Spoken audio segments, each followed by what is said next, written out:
COCOMI na koukhiba pung nifunipan ki General Strike asida Hayeng Meeyamna Lambi Da Thoraktuna Center ki Mayokta protest Toubaga Loinana Khollao Laominnasi haina COCOMI Students Front ke Convenor Sukham Bidyananda tourakli ngasi kwa kaital laiba apunba irepa ki Mahirui Sinpanglup MSK officer pangthupa pau gi mifam amada wapam ase phongdokledna Bidyananda na hai COCOMI na lauthokhiba gi matung ina pung nifunipan ki General Strike manung asida haukiba tang kun Gwaltabida Mahar Regiment ke personal singna chataraki bathong adukidamang Manipuri ke Governor na Meeyamda sengdokadabani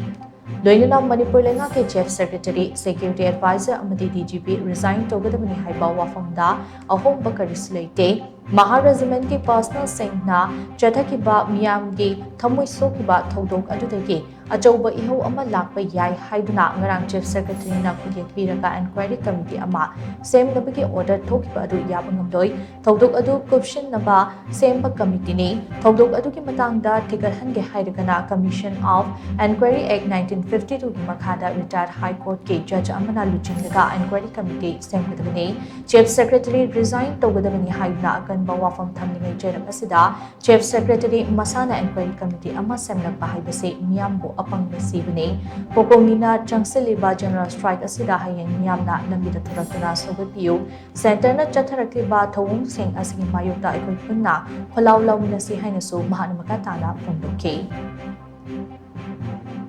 Manipuri Miyam ki oiba dugumba demand sing asi phaw hongdokpa leitri maramadana aikoi hariba CS DGP aduga security advisor ahum asi resign tawba aduga governor apology tawbagi waham asi phawa madu handokpa leitri masida COCOMI Students Front ki maikai degi Manipuri Miyam da hariba demand sing asi mapung phana phangana phonama matamda lamdam asida lebiriba risa kwai khudimakna lambi da thokpiduna hayeng ani suba gen strike number sida miyam phupna protest tawminaba aduga India lenga ki mathakta mai leinaba singi mathakta aikoi apunba Khollao Laominnana gi tamukta sem saminasi haibo hamdo ama COCOMI Students Front gi maikai degi thamjari hariba adugumba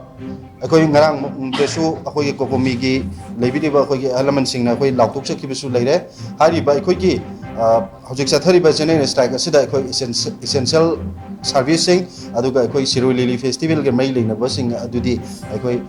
komthok jari haibo hamdo maso amuga hanai miyam hamdai remind tawjari